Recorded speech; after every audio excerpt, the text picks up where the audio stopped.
possibly catch up with them. You know, they did have all the little cubs, the ones that have grown a little bit, and then it seems that they've got a bit of a den site down in the riverbank. So I'm heading in that area in the hope that they are possibly around. This area is fantastic for lions, in my opinion, because it is really full of game on the plains, and they are content. They've got water here, they've got food on tap, and it's an ideal position.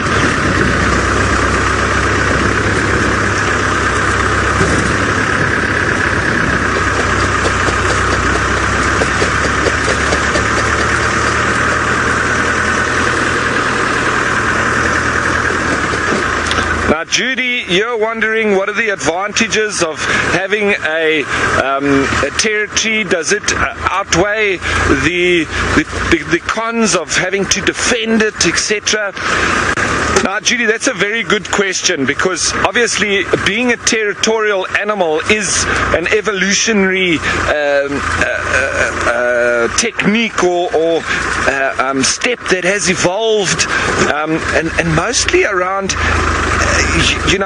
resources. It's always going to be that resource-orientated challenge that now animals are saying, right, I've got my area here and let me defend it, and that will obviously then, for them, potentially have the gain of them being able to stay in that resource and not have competition.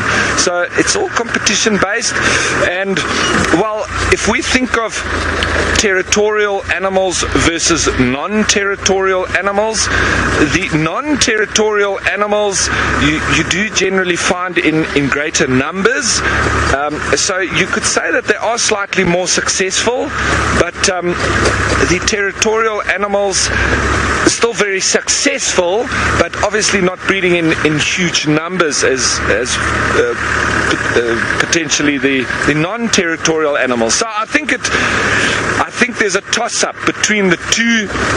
I think it's just a complete different angle, evolution-wise, and one of those steps that has been taken through trial and error, and that one being one of them. Now, we remember that your home range being very different to that of your territory. I always say your home range, like if you think of it as humans moving around wherever you go, where you drive, you go to the supermarket, you go to the hairdresser, you maybe go to the internet cafe, coffee shop, and it's not a problem. Everybody else also mingles in that area. But as soon as you come to your house, you open your gate and you move into your property, that is then your territory, which is what you would defend. And because if another person comes through your gate, you're going to ask him if you can help him and what he is doing there. But anywhere else outside of that, people move freely and they see each other as another one in the mix of the home range. And that's where it gets interesting. For instance, with black rhino, you'll notice that they can have a much larger home range than their territory, and that's obviously the area that they'll defend. And generally, home ranges slash territories will overlap, especially around water points. That's the most common one, or a resource of sorts. Maybe that's food, but it's generally around waterhole. So that in particular, that's sometimes where they will tolerate each other, more so than if they were highly defensible of that particular area. But it all depends on which territory you obtain and maintain as to how well you will do, because you can have, for instance, a wildebeest defending a territory where no females come through, and then he's defending the indefensible, which, well, not the indefensible, but an area that nobody is interested in. Maybe there's not good grazing, so the females don't move in there, and then he's defending something that is not particularly productive. Now, we have been just driving around for the moment, and I want to continue doing so. So I'm going to continue driving around, trying to find these lions. That is my goal for this morning.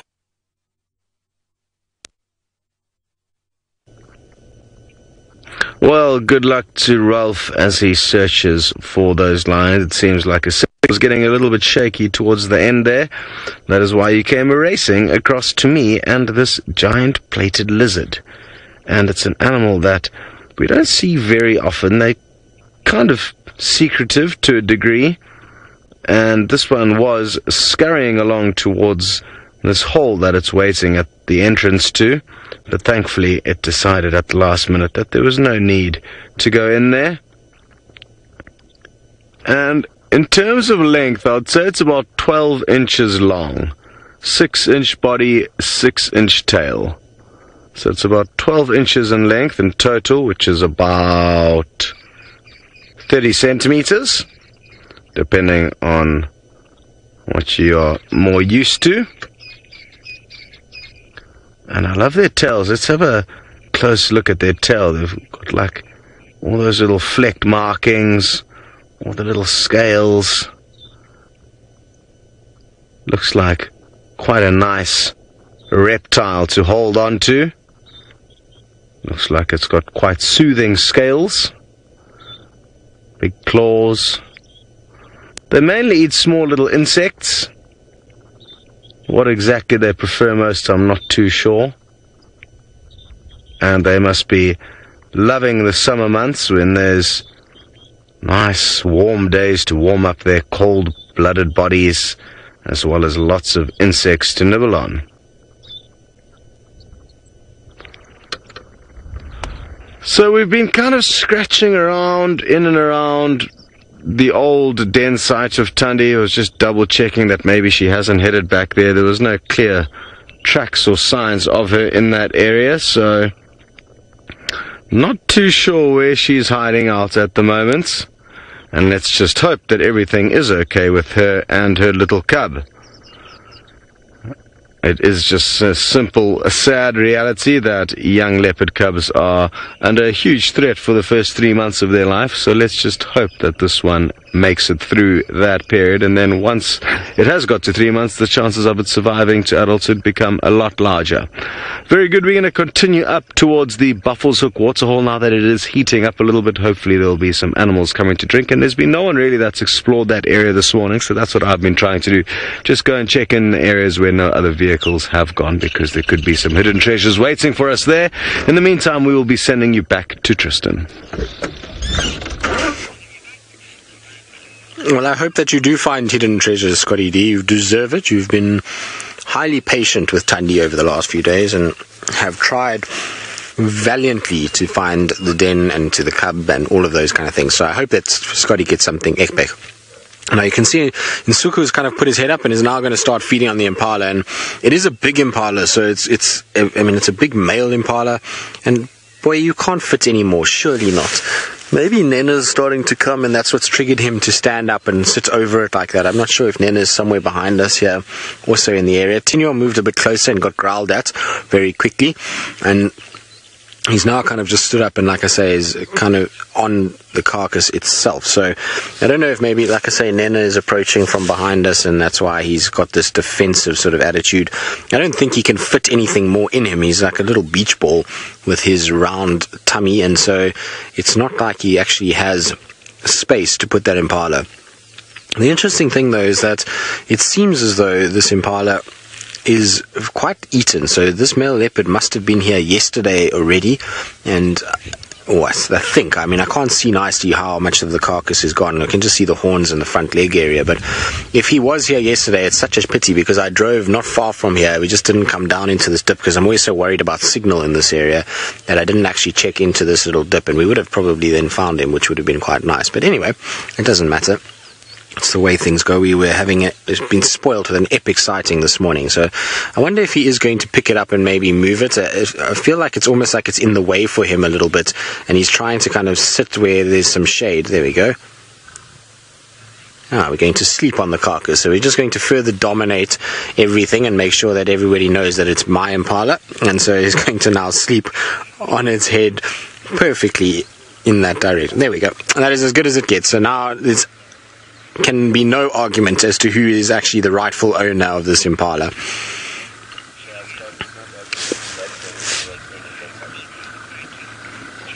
So, Gillian, you're wondering how many pounds of meat lions would eat if they were hungry after a kill. Well, you'd find in a male lion you'd probably be eating about 60 pounds worth of food, which is obviously quite a lot. So around 30 kilograms is what these male lions will put in. Sometimes a little more if they're hungry, sometimes as much as 40, but normally around 30 kilograms, so 60 pounds.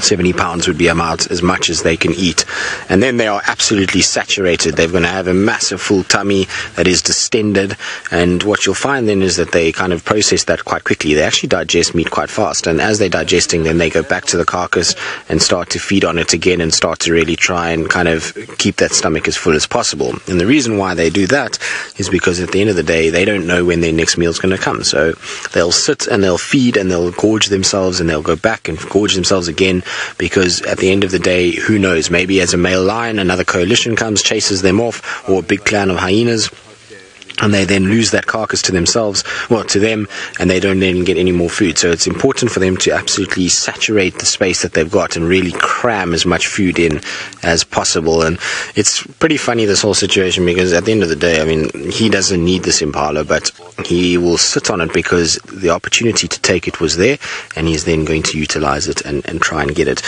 What amazes me, though, is that they've abandoned a buffalo to come and steal a little impala. So you would think that they would have rather just kept up with the buffalo and eaten that and left the impala to a leopard, but I suppose that's the way it goes. The other thing that is incredible, it just goes to show you how good the hearing is of a lion, because they came for water at Sydney's dam, and he must have heard that leopard feeding on this, and that's how he's come down and found it. And it's absolutely incredible how sensitive their hearing is. Of string, it depends on many different things. You'll find some days lions won't move at all, so these Birminghams, because they're so full, you might find tomorrow morning we come here and they're still here. Or you could have a situation that they get up, and because there's another male lion that's calling, or there's females that they hear, or they pick up the scent of a female in estrus, they can then move 20-30 kilometers in a night. So I mean, in miles, that's 15 miles easily in a night. So it just depends on what's going on here in this area. And then the Birminghams themselves, they travel big distances. I know the other day one Birmingham went all the way from Nkoro into Manyeleti and then back down to Mala Mala and covered probably, I would say, close to 20 miles in a night.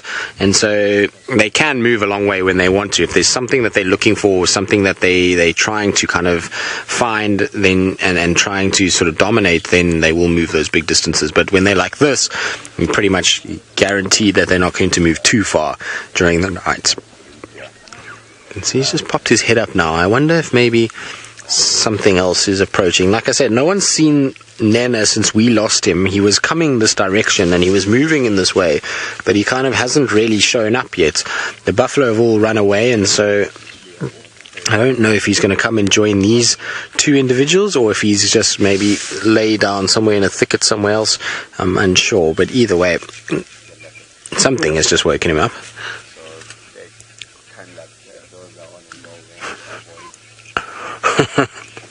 Holly, you say that this lion looks like somebody who's just participated in a hot dog eating contest and just can't take any more. Exactly, he does, doesn't he? He looks as though he's very uncomfortable, and his day is only going to get worse. It's a warm day today, and there's not too much shade where he is. He's going to have to at some point relinquish his impala to maybe Tinyo if he wants to try and find shade. So it's going to be a hot, uncomfortable day if he wants to keep his prize, and he kind of just doesn't want to push the timeout button. He doesn't want to kind of say admit defeat, so he's going to keep scoffing down his impala hot dog until it's gone. Mac, you're asking if has anyone ever heard a lion belch? I haven't. I have never heard them I've heard them cough and splutter and sometimes even kind of regurgitate stuff, but I've never actually heard them belching.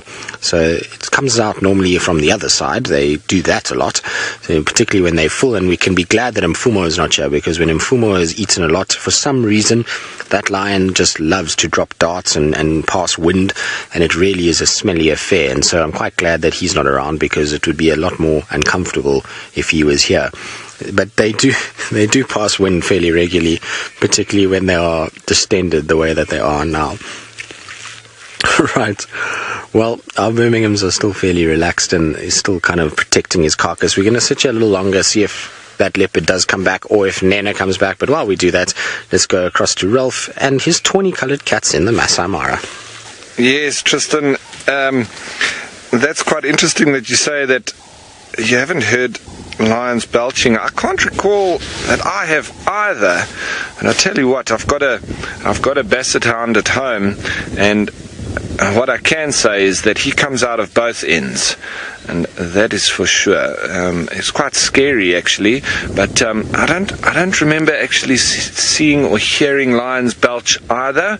But after they've been feeding, yeah, it's quite a sight to behold and smell what comes out from them immediately after. Very runny black liquid that does have a very harsh smell to it.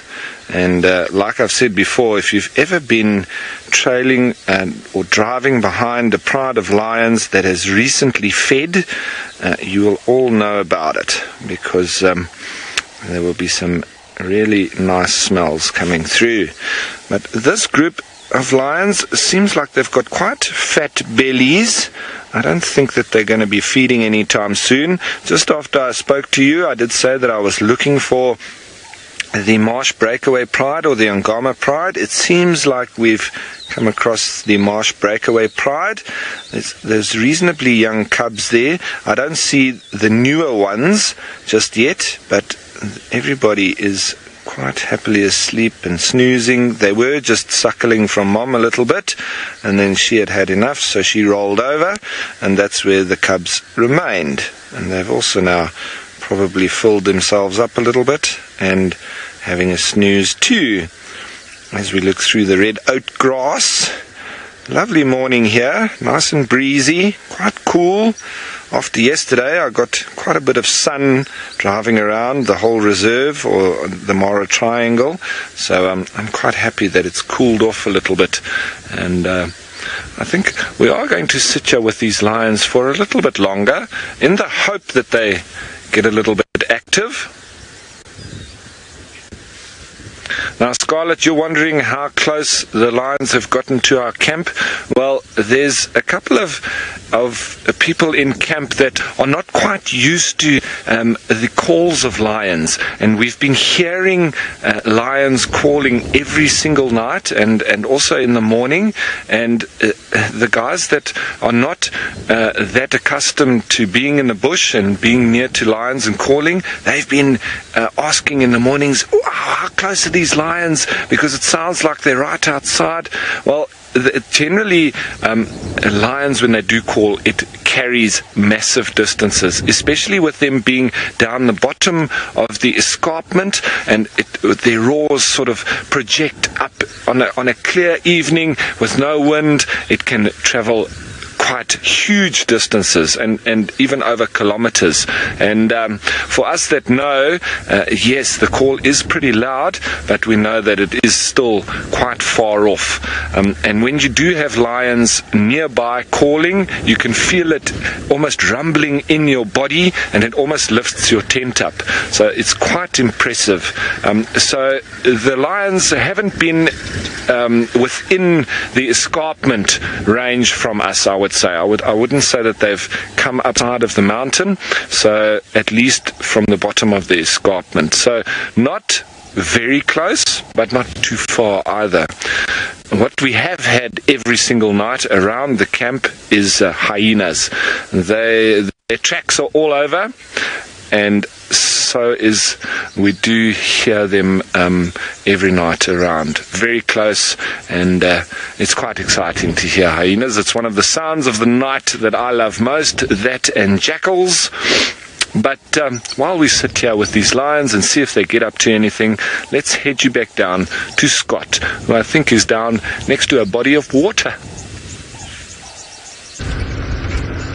Yes, we're just arriving at the Buffels Hook waterhole, and it appears like our timing seems quite good. There's a couple of impala approaching, and also what looks to be a small herd of elephants. Oh, let's see if we can stop quickly and see these geese displaying.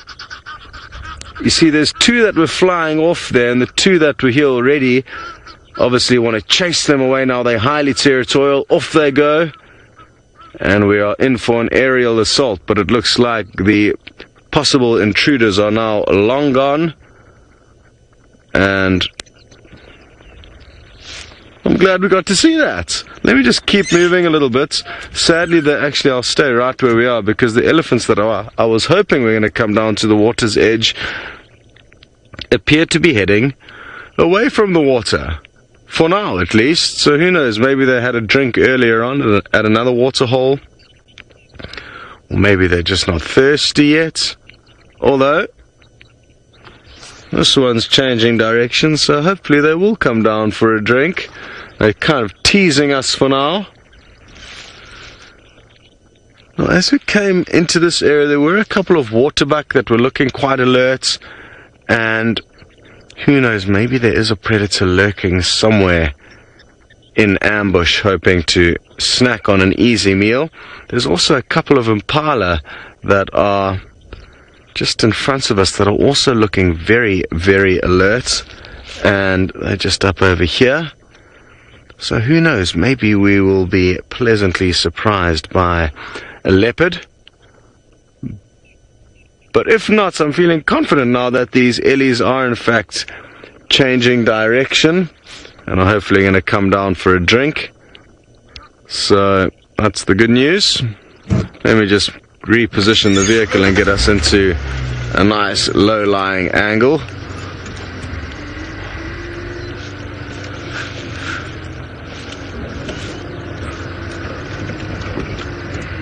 It'd be so useful if we didn't have all these cables connected into the camera, because we could just hold it down for low angles. It's something that I really want to try and work on, try and make the camera a little bit more easy to take off the tripod and still have kind of a bit of freedom to move it around, because it does limit us to the beauty of the shots we can give you guys. Okay, seems like a good spot.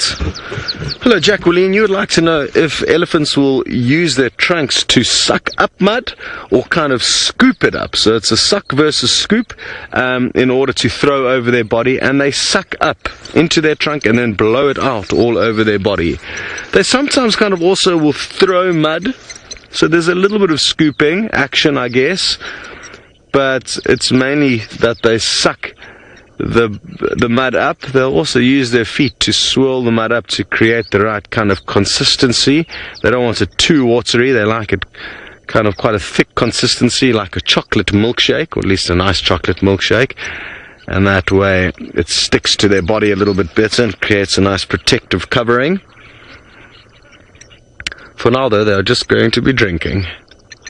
And who knows, they might head into an area where they can do a bit of mud wallowing later, but for now I think it's mainly drinking that they're interested in. Hello, Poker John. You'd like to know how many gallons of water an elephant can drink, and sadly we don't operate in the gallon system. I think, is it 3 liters to a gallon? 2.5 liters? Either way, I'm not too sure, but an elephant would easily be able to drink 40 to 50 liters in one sitting, and possibly more.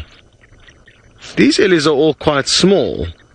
Looks like a young bachelor herd, 3 young boys, And I'm quite surprised to see 3 of them of this size alone out here.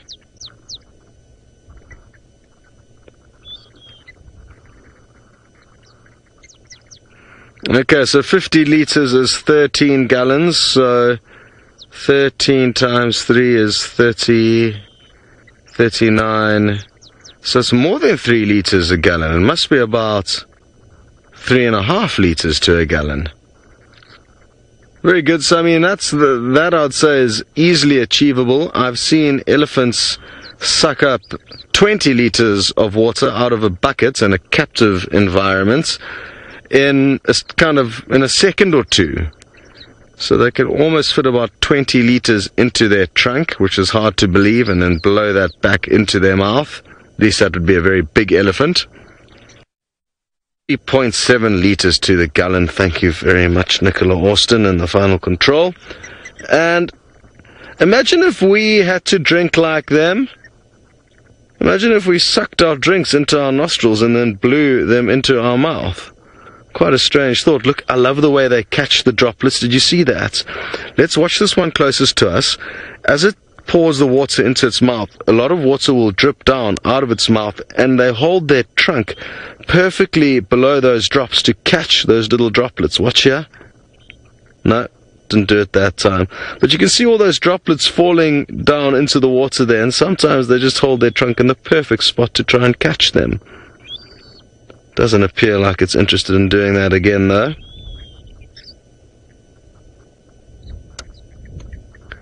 Very, very strange tools, the old trunk.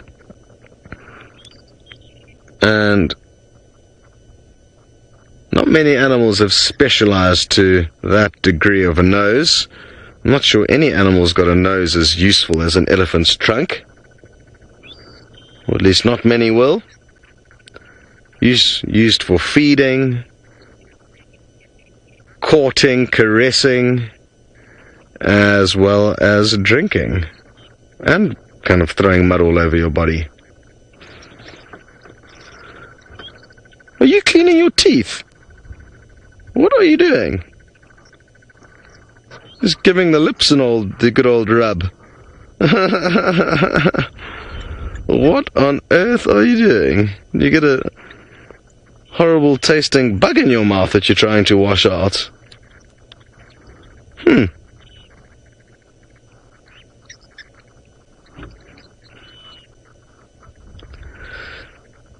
So these 3 ellies are not the only large animal that are at this waterhole. There's, oh, look at the tiny birds in front of them, the little water thickneys. Imagine what it's like looking up at an elephant when you're that small. Shoo! So there is also a lone hippopotamus that is lurking around here. He's just popped under the water, but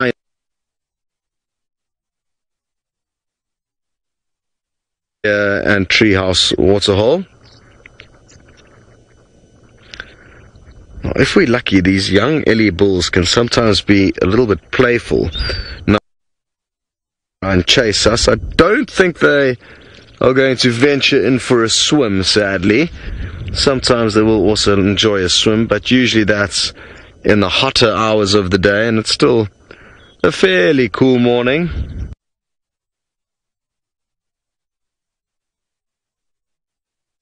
Keep us cool, but I'm certain that come this evening we are going to have another scorching sunset safari. It's been really hot the last couple of days.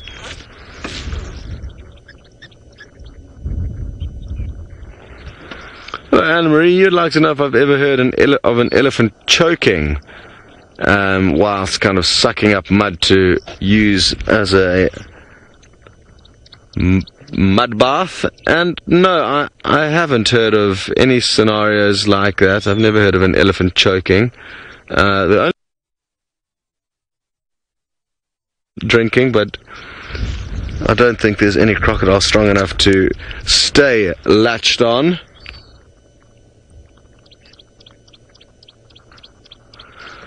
So I don't think they're on the risk of choking. Well, that may have happened from time to time. Sharon, you would like to know if elephants ever sneeze, and Yes, most wild animals can and will sneeze, but I don't remember when last I did see an elephant sneeze. I'm fairly certain I have seen it, I just am battling. But, yes, I'm almost certain that ellies will sneeze from time to time. Sometimes also animals kind of get a cold, and they will cough and sneeze. An interesting thing to see an animal do, I was chatting about it with some of our crew yesterday, is to see a warthog yawn. That is one of my favorite things to watch, because the warthog's mouth is not very easy to open. They can't open their mouth as wide as we can. So it's just this bizarre kind of tiny little mouth opened yawn. Didn't explain that very well. I need to show you visually. Let me show you what it kind of looks like when a warthog yawns. So, their mouth is long, and often when they're lying in the termite mounds just before they wake up in the morning, they just open their mouth, but they can only open it about that wide, so they go, mee. So, that's something that we can all look forward to one day. But they tend to be a little bit secretive, the old warthogs, and you need a relaxed bunch that will allow you to view them as they wake up from their morning slumber in their termite mounds. Very good. We are going to stay here at the waterhole, see if anything else doesn't pop in, and we'll send you back to the Mara. So I hope the stream plays along. We have been having a little bit of gremlins here in Kenya, in the Masai Mara, but what is a lovely little sight there of one of the tiny little cubs that has showed himself. They were all suckling off mommy, and there's 4 of them, and 3 of them just disappeared down the bank almost under mommy's command, but this one was a little rebel and decided to hang around. So he's the only one that's active in this whole pride of lions. The rest of them are all flat out, taking a snooze, and unfortunately in the shade, so we don't have the best light on them. But beggars can't be choosers, and we can't make the animals do what we want them to.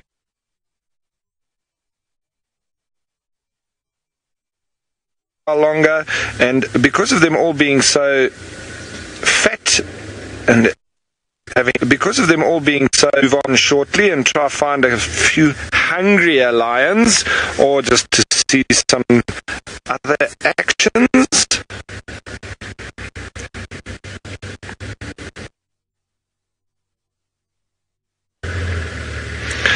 Now, Ashlyn, that's a very good question you're asking. Can lions distinguish individuals solely from their roar?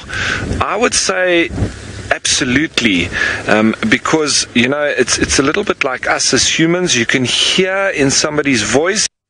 It is, even if you're talking over the telephone, and that is. So the lions also have individual smell. The lions also have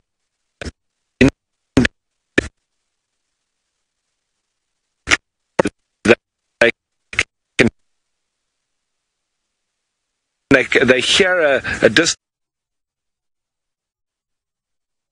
they will allow to be in their territory, or if it's an intruder, and they will immediately move in their territory. I was picked within that group as well.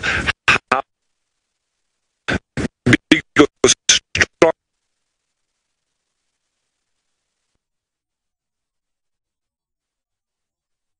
You might be wondering why I'm sort of driving a little quicker than I normally do, and that's because I'm heading somewhere very special to make Fergus a very happy man.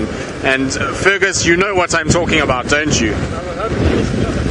So Fergus is hoping that it is wild dogs, and Fergus, well done, you win a prize for being a very clever individual, because apparently there are wild dogs mobile towards Baboon Pan, and that means Twin Dam. So we're on our way there now. We were just looking around for that leopard, and because the Birminghams were very sleepy, and so we thought we'll go down this way, and they're not too far from where we are, so we're going to try and see if we can get a quick glimpse of them. But before we do that, let's get rid of all the spider webs that I'm collecting by driving like a hooligan. So there we go, that's all done now. Right, wild dogs will just complete the most ridiculous morning if we do find them. It's absolutely amazing. The other update that I have for you is that Mfumo has turned up in the middle of nowhere. He's turned up at Thandi's kill and has stolen that carcass. So that's where Mfumo is at the moment. He's managed to get the head out of the tree and apparently is busy chomping away at it, and that's going to do nothing for his flatulence that he has. In fact, I would imagine a week-old inflated impala head is going to be very, very poor for that stomach, and I'm pretty sure there's going to be some vile gas deposited by him at some stage during the day today. Right. Now let's hope that these dogs behave themselves and don't run too fast and into somewhere that is impossible to follow them. I'm hoping that they're going to be delightful individuals and decide to just lie down at Twin Dams and then spend the day there. But let's try and get a little closer. They are still on the south but mobile north, and we know with dogs we can never get too excited because there we go, our gear just slipped out, which is not ideal. So that's because we were driving in low range, which is also not ideal, but I was in 6th gear, which is fine, so 5th gear should I say, so that's okay. But that'll be better. Now we can do a little bit more Ferrari safari, as they call it. Right, so as I was saying with dogs, is you can never get too hopeful until you actually see them, because they have this amazing ability to just literally switch off and just go, hello zebras, sorry, I know I'm coming past, I'm sorry, bye zebras, bye-bye, yes, zebras, wildebeest, Footloose, good morning, there's Footloose is sitting there, very chilled. Hopefully the dogs don't come near Footloose, because that won't end well. So Footloose is still doing just fine, which is fantastic news. And they're going to have to be careful with all these male lions around. Footloose is in imminent danger, so we're going to pray for the safety of Footloose and make sure that the dogs leave our little wildebeest alone. Interestingly enough though, I just passed another herd of wildebeest also coming towards quarantine. That seems as though they're a rather large group and some pregnant females there, so maybe our numbers of wildebeest are about to grow. Once again, there's going to be a very happy male wildebeest if he gets a whole bunch more females coming his way. Right, now let's see, I'm not far from where we're supposed to be. I suppose I am quite far, but hopefully our signal's also going to behave itself, because yesterday on Twin Dams, Rusty decided I'm not working there, I'm not going to pay any attention to our wishes, and so hopefully Rusty behaves itself this morning. Let's try not kill Ferg over these bumps. These bumps on this particular section are the most horrid out of any on the reserve, and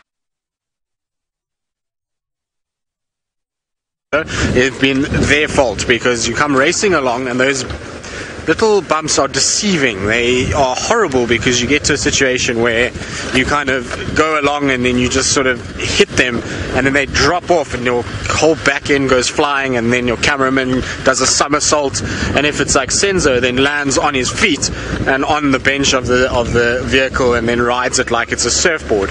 Now we know the last member of staff that rode a car like a surfboard also did not end up going very well. So for those of you that don't know what I'm talking about, Taylor McCurdy, who's not on drive this morning, and I haven't even addressed this yet, I've let it slide until now, but I feel like now that we're racing we might as well just talk about it. But Taylor McCurdy a few weeks ago got stuck, or a week ago got stuck in the Masai Mara, and she was all very brazen and cocky about what she was doing. She was on top of the roof and she was surfing as though she was on top of the world, and Jamie then came along to pull her out, and obviously there was this situation where Taylor was kind of jumping and prancing about like she owned the place, which was all very, very funny, and it was great until such time as Taylor McCurdy took a running jump to try and cross a muddy road, and everything fell apart from there. Taylor ended up falling face first into the mud, which did not look very good at all, and it was a tough morning for Taylor. But Taylor, I have some advice for you next time, and Scott and I were both talking about this, is that Taylor will trip over the smallest of steps, so jumping around in mud is probably not the best idea. So what we're going to try and tell Taylor is to try and not sort of do these things publicly on live TV, and to be careful because she's very prone to falling over. Now I'm just listening to the radio.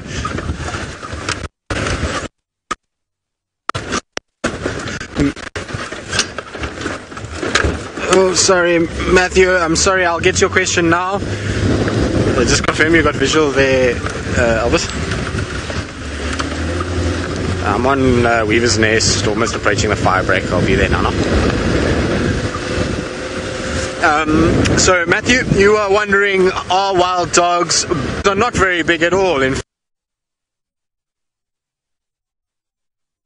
They are, I would say about in weight, probably max a big dog would be maybe 40 pounds at the biggest. So they're not very big animals. They don't stand very tall. They're slender, they're sleek, they're designed to run and to move as quick as possible. They're not designed to be animals that are fighting and powerful like a leopard or a lion. So they're much smaller than all of that, and even smaller than the hyenas as well. But the thing with them is that they combine together and form this formidable unit that is seriously powerful when they're all together. Sorry, Fergus, about the bumping camera, everybody.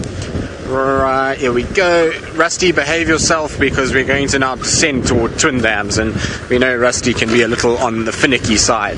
But we're not far at all now. We're about a minute out, I would say, and so we're trying to get there without killing anybody.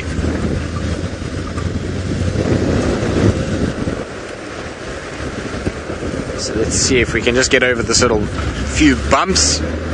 How are we looking, Nikki? Have we still got reception? Because I always worry when we go down this road. There we go. There they are. They're in front of us. Epic. Here we go. Fergus, are you happy? Yes, Fergus is very happy. There we go. So they're busy running across the road.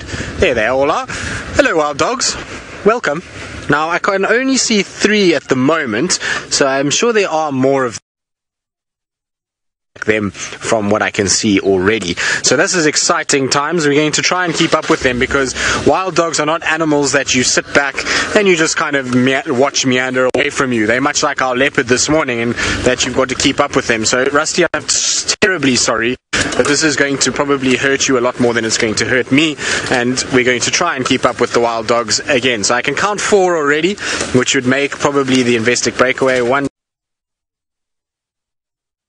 been seeing, so I don't know if there's another dog that's somewhere up ahead, but they are mobile straight towards sort of Treehouse, which is great news, because they're going deeper into Djuma, which is fantastic, and also they're going away from Twin Dams, which means that we have a situation where we're not going to have any worries about signal. We're going to go towards Treehouse. They're going to have to be careful though, because Mfumo is actually not that far from where they're heading, so they don't want to run into a male lion. Right, come on, let's not spare the horses as we try and follow these guys around. So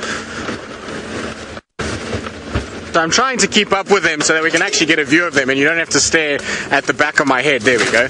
Oh, that's not going to go well. There we go. Oh, it's been a busy afternoon, busy morning, should I say. It's all been very wonderful though. Careful, Ferg. Ferg, you still there? Excellent.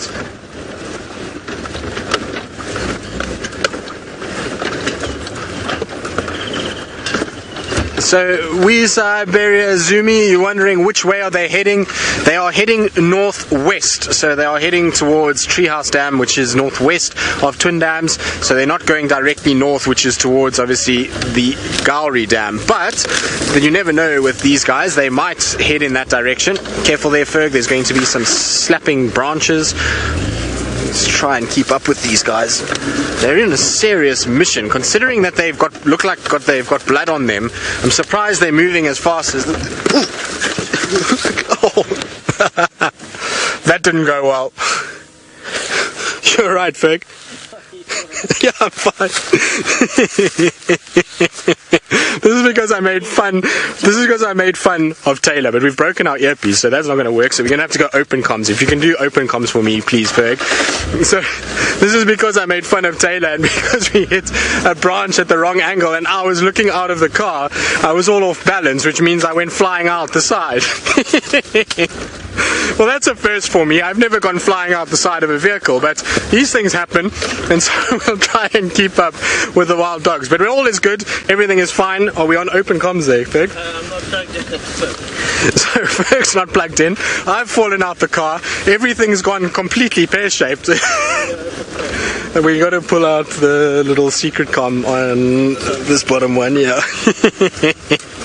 So that's all happening. It's going to screw it in. I'm going to have to take your comms. Don't worry, Fergus. You can just tell me for now what's going on. Now, we've lost the dogs as well in all of this nonsense, so we're going to try and find them once again.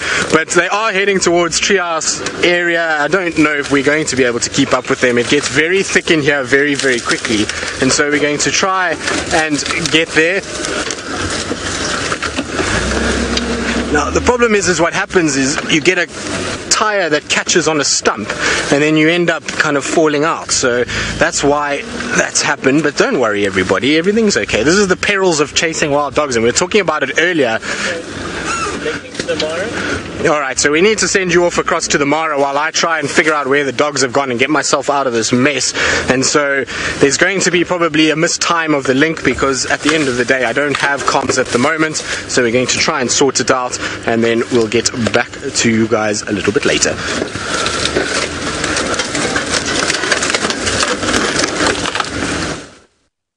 Do you have a screwdriver there?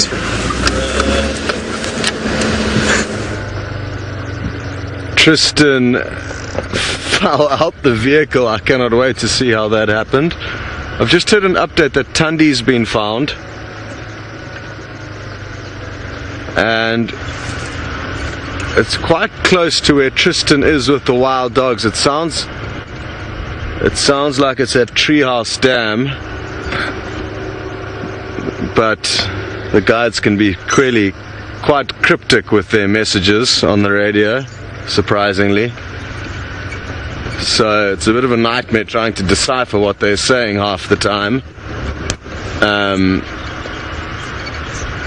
But the good news is that a leopard has been found. So just gonna have to wait for the chaos on the radio to subside a little bit before we try and work out how we're gonna get in there. General area of Thandi, and I hope Tristan's okay. We're trying to work out how to try and play an action slow-mo of him falling out the vehicle to better understand how he pulled off that stunt. Isn't it remarkable that in the last couple of weeks Taylor fell flat on her face and now Tristan's fallen out of the vehicle? So it seems like we have to be on guard for embarrassing moments to unfold. I guess it is the festive / silly season. Shame. Well, I'm glad he's okay. I mean, Taylor falling flat on her face, I mean, I don't think she could have injured herself too much. You know, she could have maybe sprained her wrist, but falling out of a vehicle can be a lot more dangerous, because obviously, especially when it's moving, it could run you over. Now, that's what I was concerned about when I first heard that Tristan had done a bit of a scuba exit. Okay. Very exciting prospects, though, that Thandi has been found. It may not be Thandi, so that's another thing to bear in mind when getting reports over the radio. It could be her sister Shadow, so they do look kind of similar-ish, in my opinion.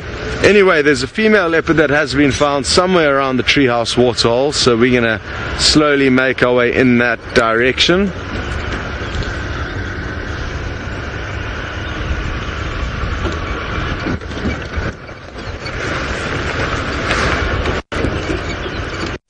So, JG, you would like to know the big cats that roam the African wilds also cough up furballs just like domestic cats do. And yes, that is certainly the case. You find that lions, leopard and cheetah will all cough up furballs from time to time, and I guess it's just the reality of when they do feed on certain kills, be it feathery kills or furry kills, sometimes they will ingest some of the fur even though they try not to, and later on they will hock those up and get rid of them. Something that I haven't seen happen very often. I don't know if it's just been bad timing or if it's not something that happens very often, but it's certainly not something that you see that much, but it does happen. Another thing they'll do, JG3, is they'll also eat grass, just like domestic cats and dogs. Both the cats and dogs of the African wilderness will also do just the same thing when they're trying to purge their systems. How much time have we got left of this? Okay, so we've still got a bit of time on our side. I'm hoping you're going to get a few more visuals of not only the wild dogs but also of this female leopard. What a great morning. 3 out of the 4 large African predators have been provided to you by Mr. Tristan Dix, and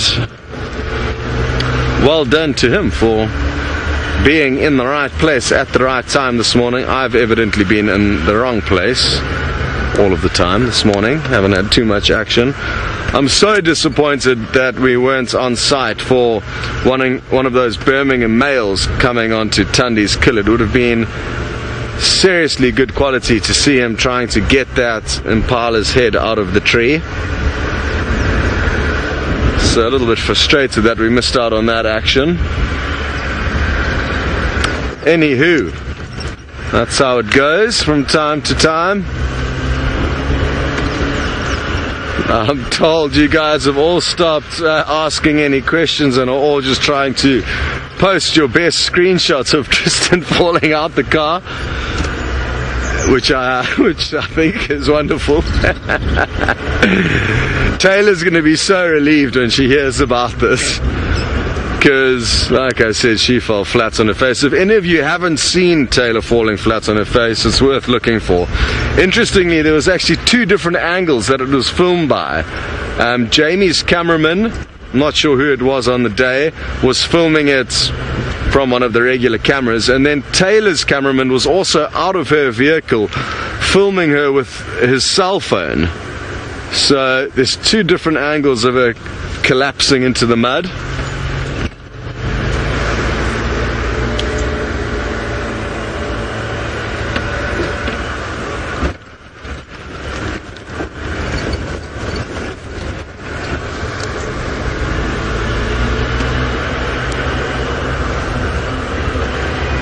Now I'm worried because there's so many vehicles that moved into the area where the leopard is also now, that it means there's going to be a lot of vehicles that are trying to jump in the queue to see the leopard.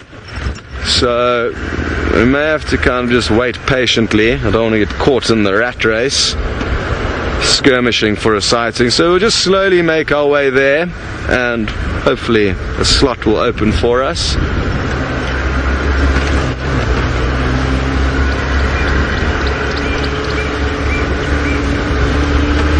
I think we need to sit down and have a chat with the guides. It's one thing that no area ever seems to get right is radio protocol, but at least if you keep kind of pressing home on the matter, hopefully somebody will start to listen or just take it a bit more seriously. Jeff or Jess, you would like to know if I've had anything embarrassing happen to me on safari, and yes, I certainly have had a number of embarrassing things happen to me. Morning, Johan. Morning, everyone. So, oh, look who it is. It's Tristan. So we can ask him what exactly happened. What happened, buddy? It was very funny, actually. I'm sure it was. Taylor's going to be relieved. Look, I even broke my... I'm sure you must have broken your cable on your way out.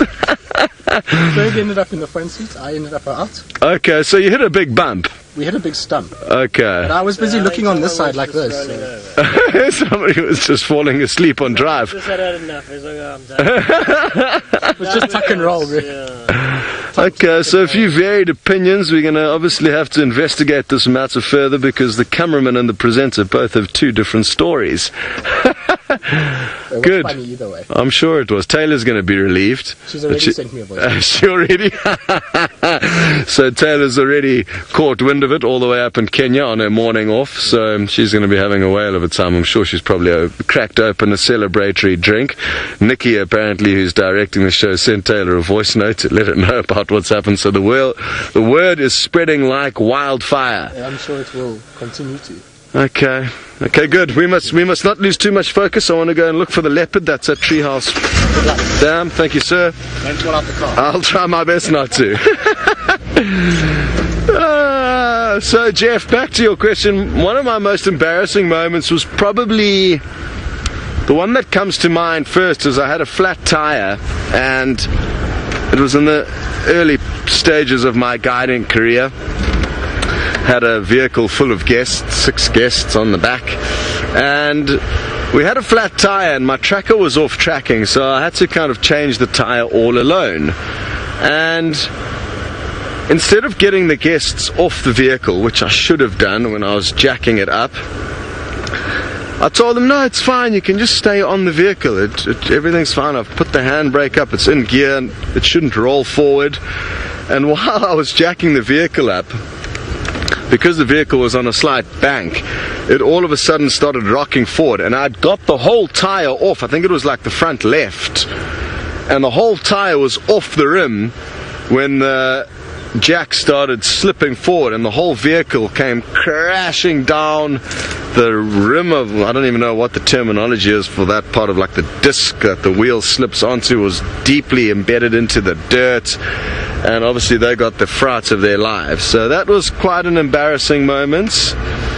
What else has happened? I mean, there'll be just countless embarrassing moments, really. Once with you guys, I drove into a marula tree live, and I was trying to get a better view of a lilac-breasted roller. That was hilarious. I mean, we weren't moving quickly, but we did drive into a tree. So that's happened. I'm sure you guys will probably be able to remind me. I think I've been fairly lucky-ish from time to time.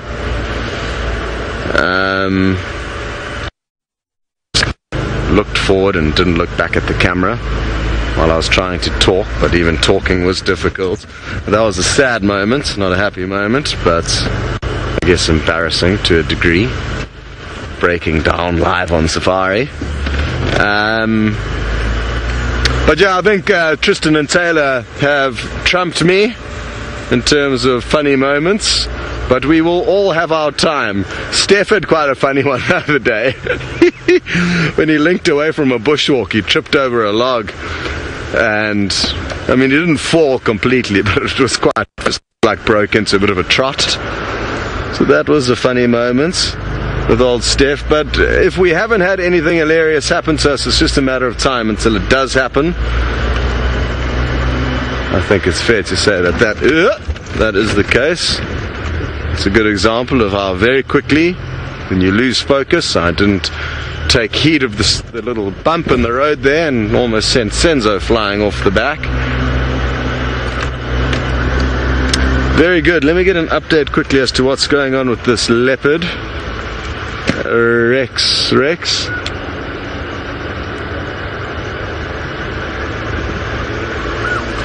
Rex, gotcha. Just wondering the vehicle movements around that Ingwe.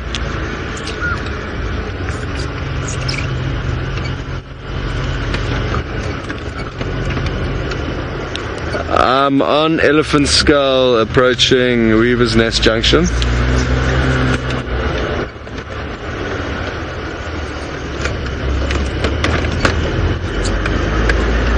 Okay, copy. Thank you very much. Okay, so judging from the direction that this leopard's moving in, I'm guessing it might be Shadow, not Thandi. Seems to be she's heading south away from the treehouse waterhole. The treehouse waterhole is directly upstream of this little riverbed we're going through now. So if we were to drive half a mile in that direction, we would get to the waterhole. And she's heading towards our southern boundary. So while we try and rush to get you a glimpse of this leopard, whoever she may be, before she crosses out, we're going to send you back up to Kenya with Ralph, who knows what he's up to. Yes, everyone. So I know there's been a few gremlins, and there's also been people falling out of vehicles, and but we've been sitting here patiently waiting for the stream to come back nicely to us. And while we've been doing that, we've been literally surrounded by a very big herd of buffalo, and it's lovely to watch them moving through, grazing, with the egrets moving along with them, and they're waiting for the buffalo to bump insects out of the grass, and then they can latch onto them and spot them nice and easily. And then you can hear the yellow-billed oxpeckers with the trademark which is one of the signs of buffalo in the area. Now, for instance, areas like where we walk in the Kruger National Park and in Djuma, if we had to hear that sound, it is almost immediately indicative of buffalo, because yellow-billed oxpeckers are almost exclusively on buffalo. If you miss that little warning sign, you could find yourself in a little bit of trouble, or walking up on some dozing buffalo. So we use that as a very good indication of buffalo in the bush. And one of the differences that between the red-billed oxpecker and the yellow-billed oxpecker is that the red-billed oxpeckers, they use a scissor-like motion, which is also indicative of more of the animals that they sit on, being impala, kudu, giraffe. They like to sit on those much more hairy kind of antelope and animals, whereas the yellow-billed oxpecker does more of a picking motion. So he literally picks the parasites off of the buffalo. So it does go to show that they've evolved those techniques with regards to which kind of animal they actually sit on. And both of them are cooperative breeders, which means that there's sort of an alpha male and female, almost similar to that of wild dogs. And the alpha male and female, they are the ones that then actually produce the young, and the siblings and the aunties and uncles and everybody getting involved to help with the nesting and looking after the young. A lovely scene here as these buffalo move through. And obviously this nice big group of buffalo would be difficult to hunt.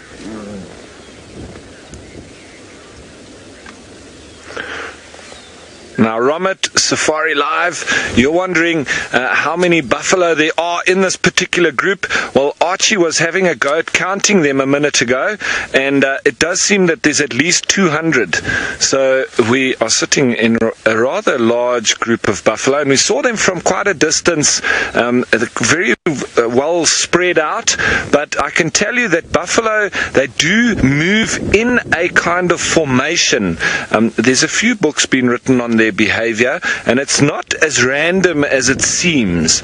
There is a formation where you will have the bulls sort of flanking the group of females with the youngsters, and as soon as there had to be any kind of danger, the bulls would move to the forefront of that and along the edges, and bringing everybody and the vulnerable females with young into the middle of the group, and in such a way they would be protecting the whole group.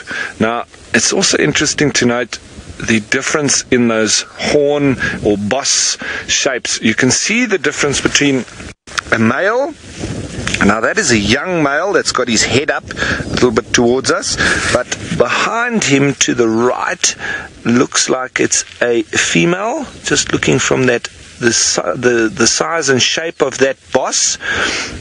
Whereas if we had to go onto one of the individuals, there we go, that's a lovely bull there, and you can see the absolute size of that boss, much thicker and wider than that of the females. So quite easy to see from the head, and then obviously like a cow you can see the very easily recognizable penile flap on the middle of the belly, and that is then how you sex buffalo. Both of them do have horns obviously, and most animals that do live out on the plains, they both male and female having the horns, as opposed to the animals that live more so in the thickets or in the bush. There generally it's only the males that have the horns. Now the dung and the tracks of buffalo is almost indistinguishable from that of cattle. If you had to look at their dung and compare the two, it's you can't tell between. So very, very similar in terms of their foot structure and their dung, and the same kind of digestive system. So a very peaceful scene here, the buffalo moving through the plains, grazing as they go, the egrets following them, the oxpeckers on their backs, and the lions are off in the distance. We can't see them from here, but they are not far from here at all. But like I've said, these lions are not particularly buffalo hunters, I hear, and more so going for smaller stuff. But maybe when the Angama pride and the marsh breakaway pride start to grow with these cubs reaching sub-adult and adulthood, it will be interesting to see if they start to tackle a lot more in terms of larger prey, because there will be a lot more mouths to feed, and they won't be able to sustain themselves on little piglets and piggies. They're going to have to start being a lot more energy efficient and going for big prey like zebra and these buffalo. So very nice to be in the mix with this group of buffalo. It's nice to sit quietly with any group of animals and just start to feel a little bit of part of them and see a little bit of their day. So right, but that is nice that we've been able to join them. I want to go and see if we can maybe get onto the trail of the Angama pride, the little cubs that we were with, that seemed to me like part of the marsh breakaway. But literally just across the river there, we do have the Angama pride, so I want to see if I can find them.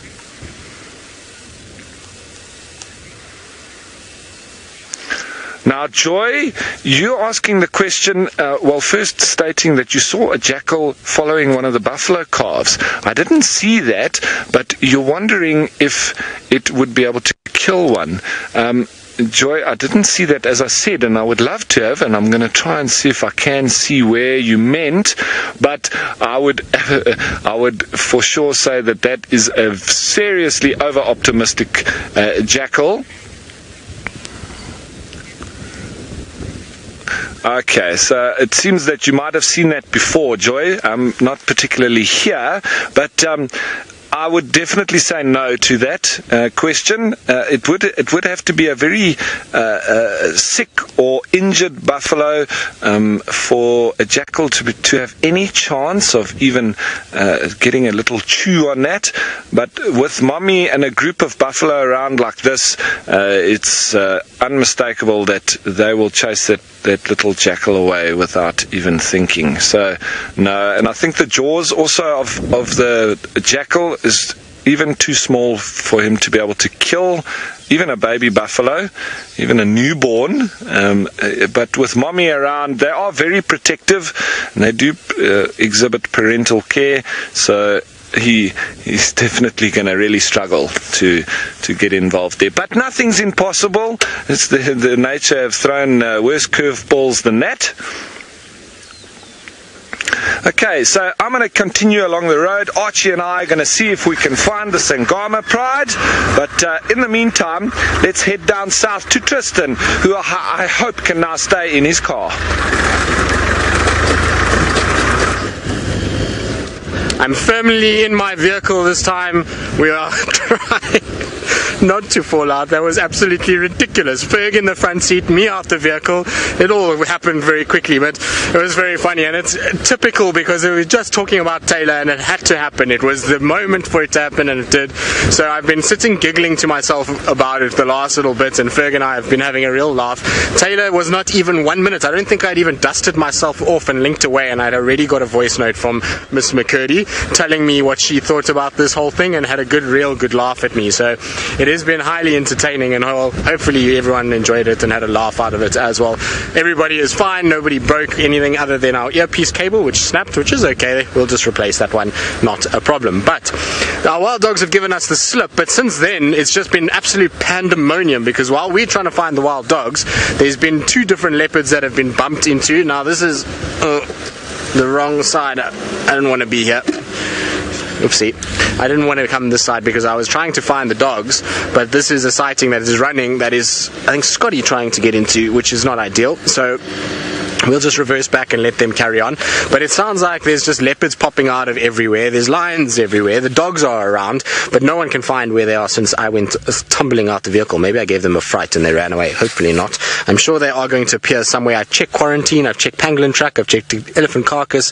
We even checked up towards Weaver's Nest side, and so nothing has come out. I was thinking that maybe they made a kill here somewhere, because it sounded like the leopard that was here was just all of a sudden decided to move and to go another way and change direction. So maybe she heard the dogs and decided to come this way. There's lots of impalas and wildebeest and all kinds of other animals that are scattered all over the place at the moment, and so I think the dogs are causing havoc, then the leopards are just reacting to the commotion that the dogs are causing. So it's all kind of happening, but like I said, there are vehicles in the sighting, so we don't want to disturb them, and I was just trying to really find the wild dogs. Now I'm sorry that there's cables hanging everywhere. I'm borrowing Fergus's after I broke mine, so that's why I've got it out of my jacket and kind of hanging down. But anyway, such is life. Now Taylor and I were actually chatting while we were off air, and we decided that we think we should get t-shirts made for each other. So we can get a t-shirt of Taylor face planting and me flying out the vehicle with some funny caption on both of them, and then we should wear them for a drive. What do you think, Fergus? I think that's a good idea. Fergus thinks it's a great idea. Ferg, you are going to feature on our t-shirts. You are going to be in the front seat, legs in the air,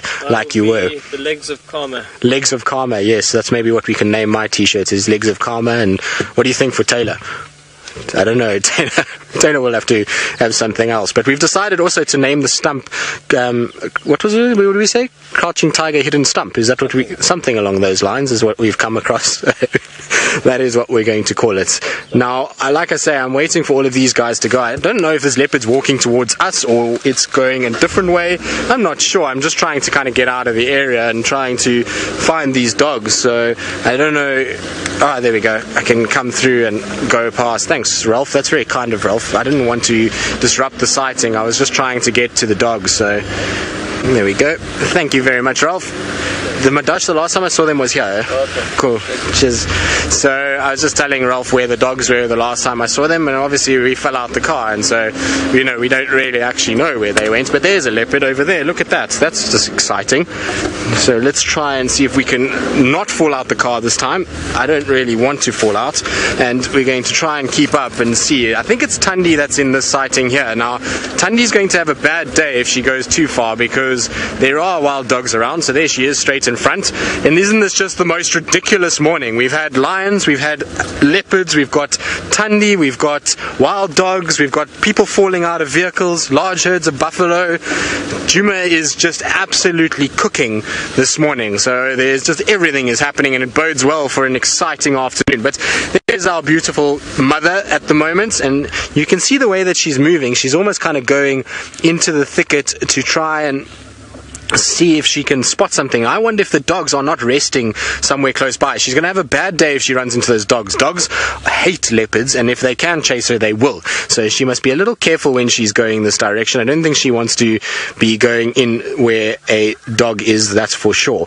But you see she's sniffing, and she's just having a little look around, rubbing, scent marking, making sure that everybody knows that this is her territory. So This is very, very cool. Now, I know Scotty is also around and doing something or other, and so he's kind of not far from me, and I think there is another leopard around. I don't even know. It's just absolute chaos on the radio. Like I say, this is exactly where we lost the dogs. Just south of here is where I fell out of the car, so it's where kind of Thandi is going. I wonder if she maybe heard the thump of me falling and thought there was a piece of meat falling out of a tree. What do you think? I'm surprised hyenas didn't come, Ferg. So Ferg is saying that the size of me, she must have thought it was a tree falling over by an elephant. That's very nice of you. Thank you, Ferg. That's very kind, but that's a beautiful view of our girl. No, don't go down. Come on. I was hoping that she was going to stay where she is. And you can tell it's Thandi just by the saggy tummy at the moment, because she's obviously producing milk, so she does have a bit of a sag. And then also those very distinctive bars over the left eye. Now, sorry, that's me in the way. I should have fallen out the vehicle again, shouldn't I? It would have been better if I had. We certainly would have been able to at least see the leopard better. Now, the problem is where she's going is going to be almost impossible to follow. There's a reason why I lost the wild dogs, and that is because of this thicket and this horrible area that she's going into, and so hopefully she'll just go slowly and not run as fast as the dogs will. Now we're going to take it a little slower because I don't feel like taking another tumble out of we're not going to be able to go that way either. Sorry, I'm trying to find a way through to be able to see her, but is she coming this side, Ferg? So I'm just trying to see where she is at the moment. Now, can you see her, Ferg? Oh, there we go. So there she comes.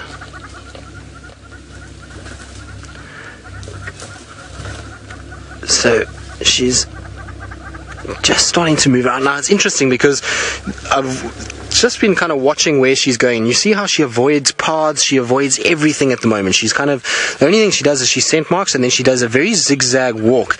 And I wonder if it's because she's trying to just stop hyenas and various other things from following her. So she's trying to kind of take pathways that mean that it's difficult for anything to follow her back to the den. It's a very clever strategy, and Saleh used to do this perfectly. She used to always kind of move around like this and back and forth, and not on roads. Oof, where is she going to go from here? This is not going to be very friendly, Fergus. I don't know if we're going to be able to keep up with her, but let's try.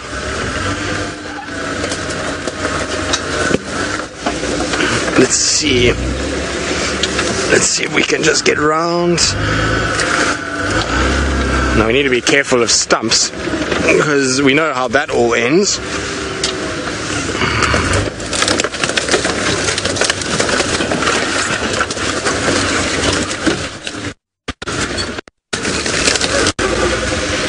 Let's just try and get around.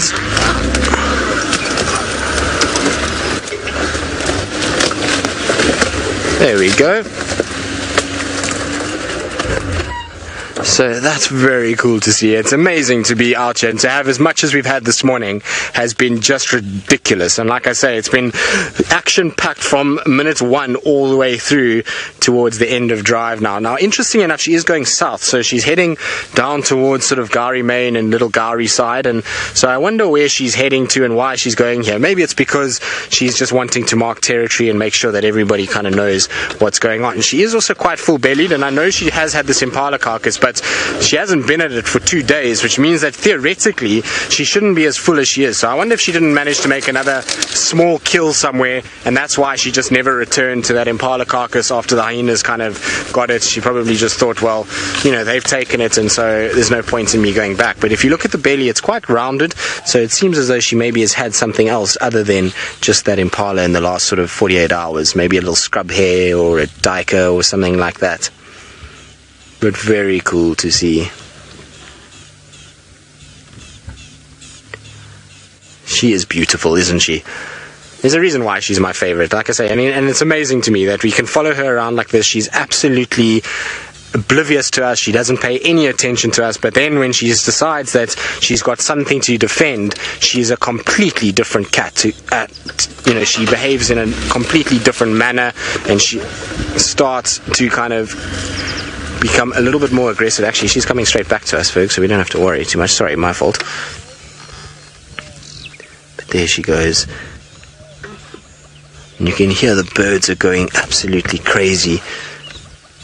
And the tail is up just to signify to those birds that this is something that she's not hunting them, she's not representing a threat, so it's like the little white flag to just be kind of waved to those birds just to tell them not to worry. But those dogs must be super close, because this is where I last saw them, and at the end of the day we haven't found them coming out anywhere, so I don't know what's going on and why we haven't found them, but she must be fairly kind of close to where they were. I wonder if they didn't just lay down somewhere here. It'd be interesting to...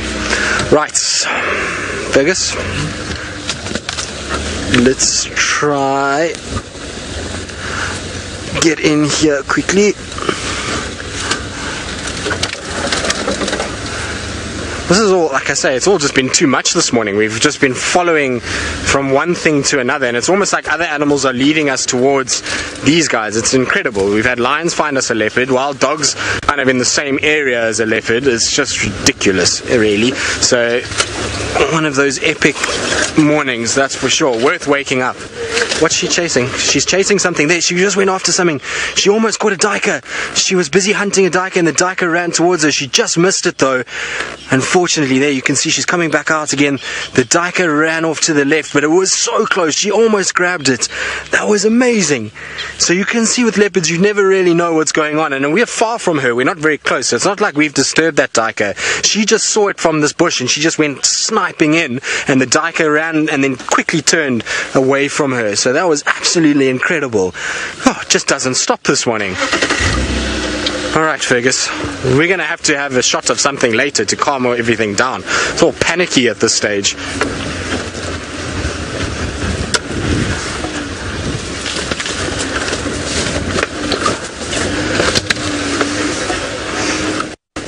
So, Nikki is just in my ear saying that Djuma's regular time for drive is now sort of come to an end, but she says she's happy for us to kind of stay out, and so I'm happy to stay out. Scott is happy to stay out, so we'll just extend our Djuma drive while we've got Thandi and carry on and see if we can keep up with her, because why not? It's this morning, we might as well ride luck while we can and try and see if we can enjoy this for as long as possible. Not sure how long I'll be able to keep Thandi for, but we're going to try our very best. She's disappearing into an area. Now, luckily, I've tracked Hosana and Thandi both through this section before and followed both of them. And so there's a secret little pathway that we need to follow that will take us with her, and we'll be able to then follow her wherever she goes, which is very good news.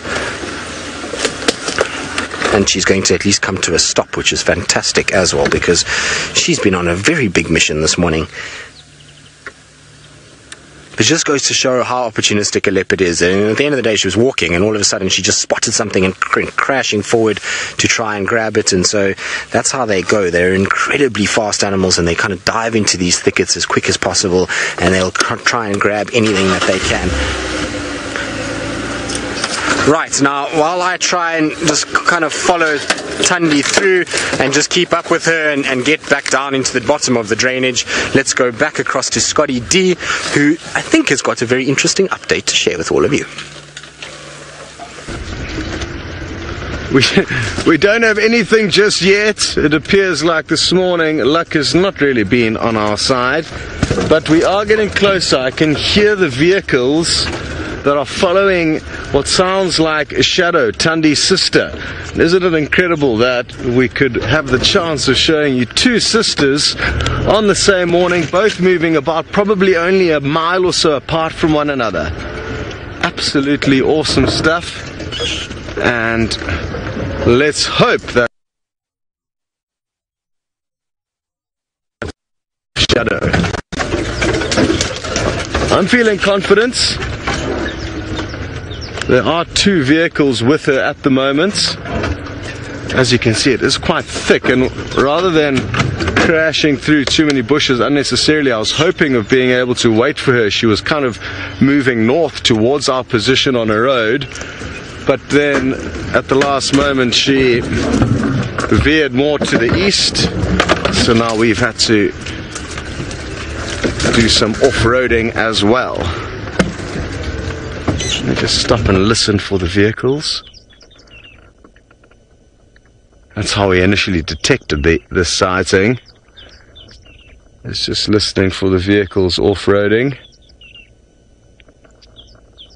I can't show anything now, which probably means that they are both stopped, watching her. And it sounds like Tristan's got another good visual of Thandi, so we'll send you across to her in the meantime. Well, we do have a good visual, and she's just now settled down for the first time this morning, which is great news. So she's having a little lie down in this thicket, and it's weird. This is the times that I have followed her through here. Every single time she walks to this little spot and lies down here. So it's obviously a favorite place for her. It's nice and shady. I wonder if she's maybe also sort of prospecting any signs of where she could potentially move the cub. At the end of the day, there's a great place for a cub to be in as well. These big deep drainage lines, she seems to favor these areas, so maybe she's just scouting about and having a little look, but she's completely relaxed and super chilled and is not moving around at all now, which is good news for us. It means we can at least get a nice sort of view of her. The problem is she's facing away from me and she's trying to kind of look in that direction. I don't know if she spotted something because her tail was moving a bit and then she just sat down right where she was. Sure, what a morning. It's been crazy busy this morning. We've been from one thing to another and it's just been absolute chaos. You see, she's just watching something there. I don't know what it is. I don't know if there's maybe a diker moving around or something, but she kind of keeps looking around. There's also another vehicle that's approaching, and so that's maybe why she was just kind of watching like that. But she seems to be fairly relaxed. You can see she's breathing quite heavily, and that's for two reasons. She's been active as well as the fact that her breathing rate is that much faster is probably due to the heat as well. It's quite warm now, so she's been active, it's warm, and she's got a full belly, so that's why she is panting. Now, I believe a lot of you are thankful that we've stayed out a little bit later this morning and extending. Well, why not? So at the end of the day, Scott and I both love being in the bush, and really that's what we're here for. So it's always nice to be out for longer periods, particularly if we've got amazing things happening like we've had this morning. It seems worth being out here and watching what's going on.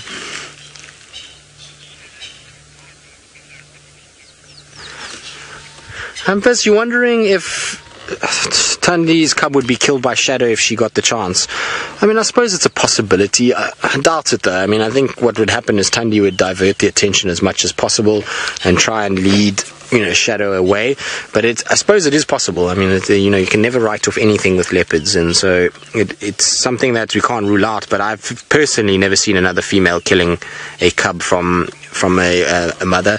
So, I mean, I don't know. It would be interesting. It would also be interesting just to see what the interaction between Thandi and Shadow would be, given that they are sisters and given that they must have some sort of kind of cognizance of the fact that they can recognize each other. It would be an interesting kind of way that things would go about, and it almost happened this morning. It seems that Shadow came north and Thandi went east, very, very close to each other, and then the distance has gone a lot bigger. And so the guys are asking me on the radio if I've managed to find her, but let me just quickly tell them. Yeah, Tax, I don't know if you last saw where I went down into the drainage. She's gone static here. If you can follow my tracks in, you'll find me. So Tax is saying it's too thick and too dense for him to get where we are. I just want to tell him quickly where there is another route. Yeah, go ahead. So she's up and moving. From the side that you are, maybe is better. She is moving towards where you are. If you just stay where you are, I can hear your vehicle. Just stay where you are. She is moving in that direction. So we're just trying to help the other guys, because unfortunately the other guys are much longer vehicles than what we are. Just stay where you are. She is mobile in that direction. Right, now, while I try and keep up with Thandi and see where she's going to head, let's go back across to Scotty D, and I'm hoping that he's got some excellent news and something fun to show you. Not yet, but we're getting closer. It seems like she's chopping and changing direction quite a lot. She was initially heading north, then she started heading east for a bit. Now she's heading back south. But I think we will eventually get a visual of her. I'm hoping she hasn't decided to curl up into a ball and go to sleep by the time we do. Alrighty, squeeze tight everyone.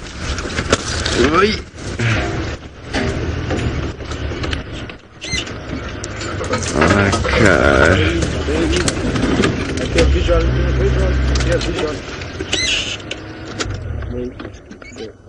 Okay.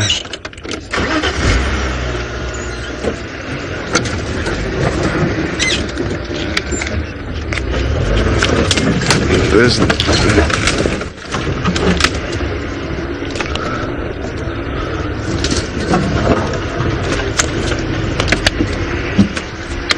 Hello, Brian. Doc, you'd like to know how far away are Thandi and Shadow from one another? And they're probably about a mile apart at the moment. So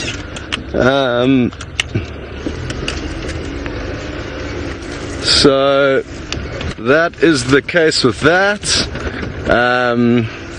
It'll be interesting to see how often they actually meet up with one another.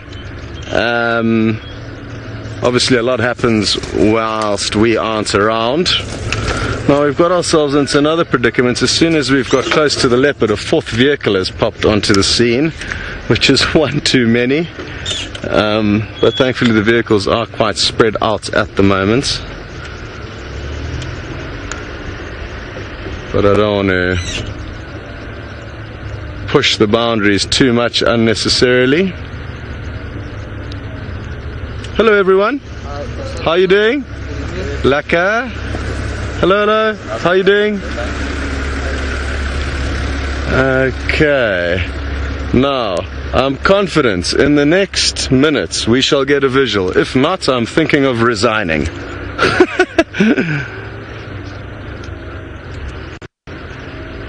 Where on earth has she gone?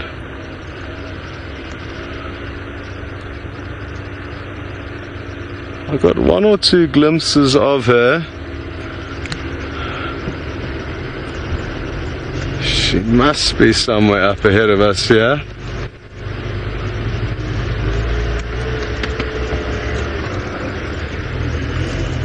Alrighty.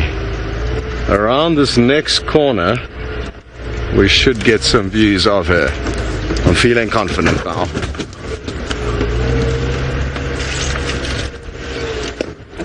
Okay, let's just stop here and bank a few views of her. She's going to pop out in that little gap straight ahead of us.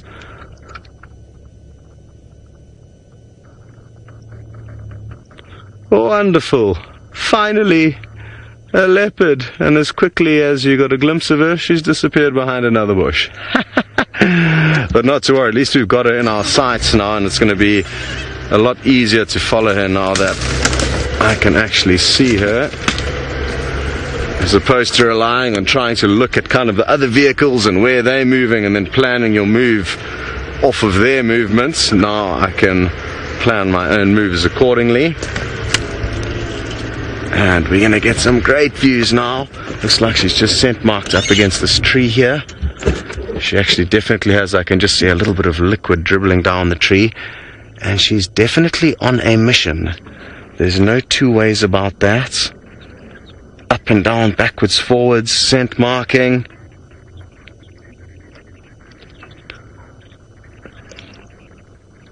And yes, Stanley Cubed, you are correct in saying that Shadow and Thandi were born to the same litter.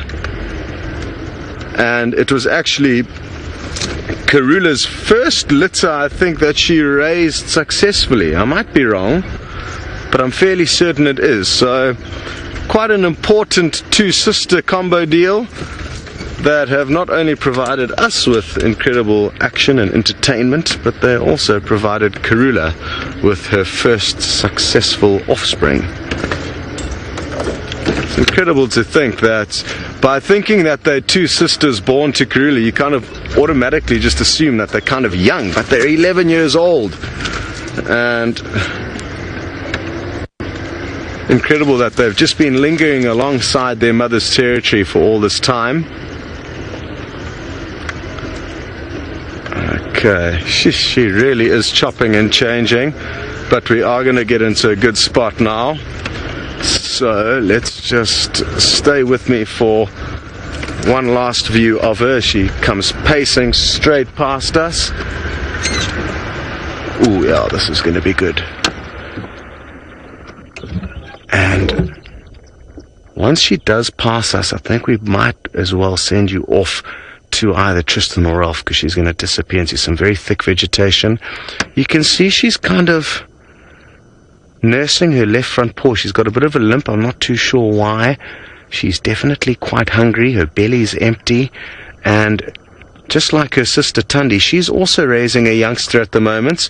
It's a young female that's approaching a year of age. And who knows where that young female is tucked away. Who knows, maybe she will take us to her. How beautiful was that? Wonderful, wonderful stuff. Now, the area she has headed into, like I say, is very thick, so we're going to have to try our best to stick with her, but it's going to be tricky. In the meantime, we are going to send you back up to Kenya with Ralph. Yes, folks, it seems an absolutely fantastic morning down in Djuma in South Africa with Scott and Tristan, and especially with Tristan, it seems he has been really pulling the rabbit out the hat with all the cats and the dogs. It seems like it's been a wonderful time, and I've got to give a big thank you to Scott and Tristan for helping me out in this last half an hour, because it should actually be me taking the show, but we've had a few gremlins and it hasn't been perfect on this side up in the Mara.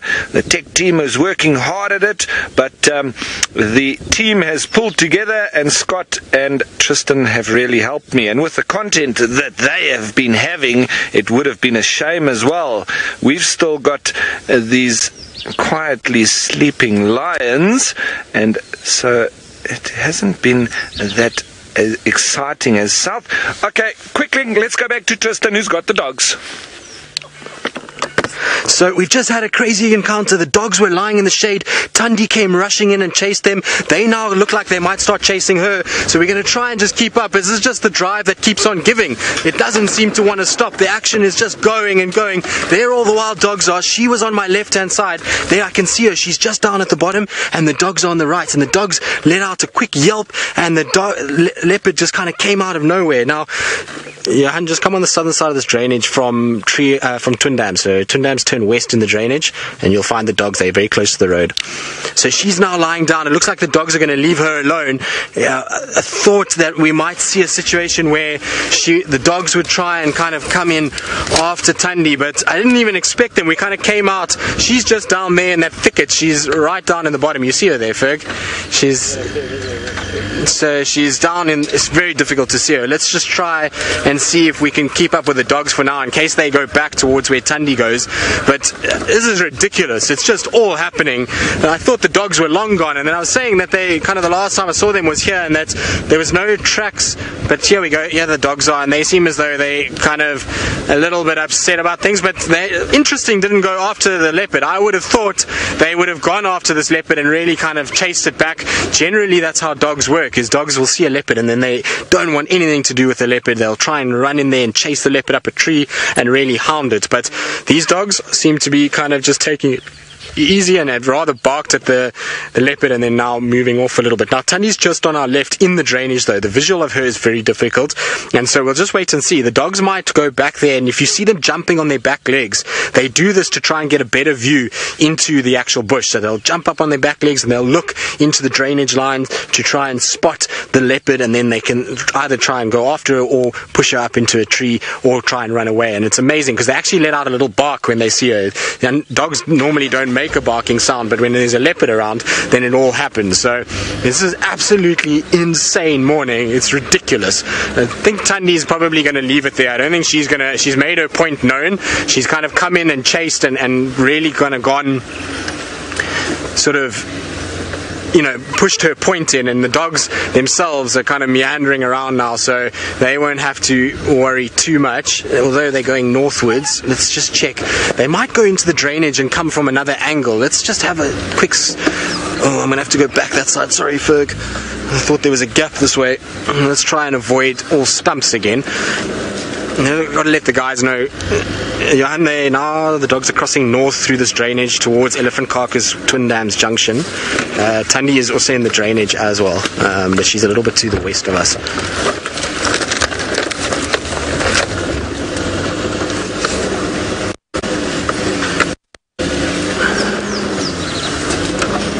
Copy, yeah. I'm not going to be able to follow from where I am, so if maybe you can just get my visual of my vehicle.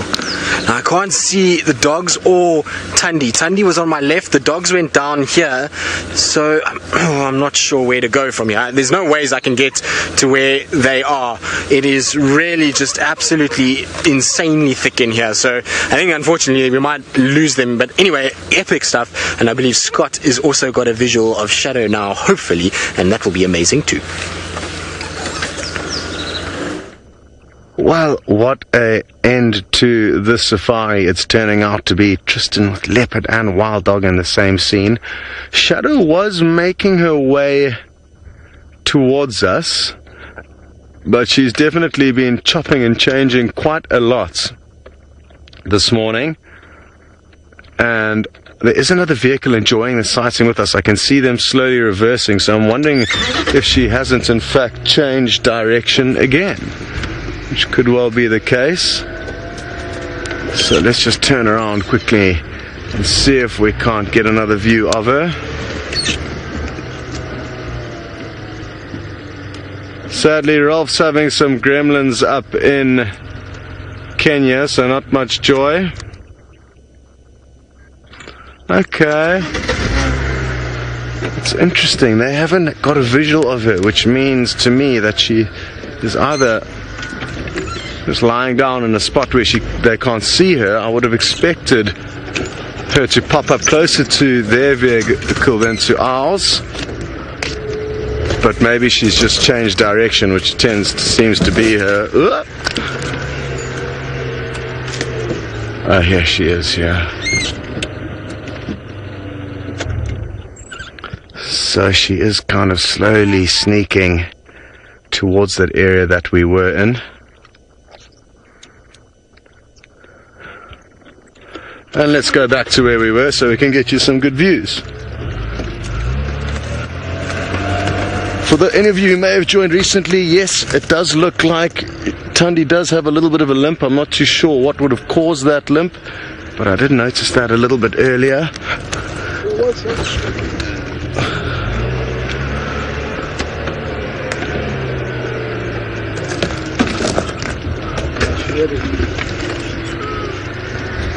So, let's decide where exactly we should stop now. I think a little bit further forward is going to work well. I'm hoping she's going to kind of put her legs up on a little fallen down branch and give us some great views. Let's stop here. There we go. Looks like she might slink right behind the back of our vehicle.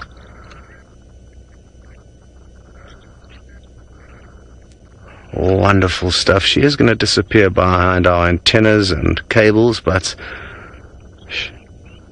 isn't it incredible how she's so focused on her own agenda and plans and completely oblivious to us being here, which is exactly how we want it to be. Quite a lot different to the sighting you may have had with Tristan and a male leopard earlier on drive this morning. Very good. Okay, we're going to send you back to Tristan, who has managed to get you another view of the wild dogs. Well done. We have indeed. So they've come out now onto Twin Dams Road, and obviously they were going to rest, but Thandi has now disturbed them and gotten them going. So Ferg, I'm going to just try and get a little bit further forward, just because if they go around that corner, we're not going to be able to see them. Plus, we'll get a more clear view.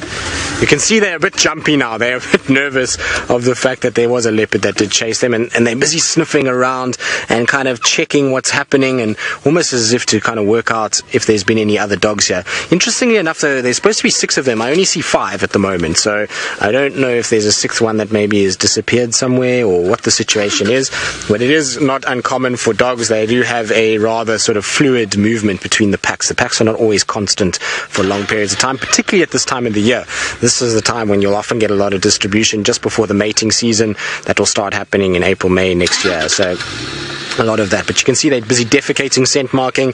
I'm sure Thandi is not too far, but she won't really want to pursue the dogs too much. She made her intentions known. She told them, basically growled at them, ran at them, showed that she wasn't going to take their nonsense, and now that she's kind of seen them, she'll just see them off. She doesn't really want to get in a situation where she's getting into a fight with wild dogs, because at the end of the day she's going to have a problem. They're going to probably in all likelihood hurt her if she did get caught by them, and there has been recorded cases of wild dogs killing a leopard before, so you'll see that she'll just hang back now, let the dogs go, and then she'll meander on her way a little bit later. But it is a beautiful pack of dogs. They've got some really nice markings, nice light colors on them. You can see they've all defecated, so there's no alpha male or female in this particular grouping. Very, very cool to see. But they are about to disappear down the road. I think we're not going to follow them because unfortunately it is that time of the day. We've extended for the extra half an hour, and so we're going to just leave them to meander off and out the road from that direction. So there we go, off they go, and we'll let the other vehicles follow them. But it has been the most ridiculous morning. I hope that you've all enjoyed it as much as we have, from falling out of vehicles to chasing unknown leopards and wild dogs and everything else that has gone on in between. It has just been the most ridiculous day, and like I say, it's almost like a Christmas day because it's just the gift that keeps on giving this morning. And so hopefully this afternoon will be absolutely epic. So we hope to see you this afternoon from Ralph, myself, Scott, Nikki and FC, all the cam ops. It's been an absolute pleasure, and we'll see you on the Sunset Safari this afternoon.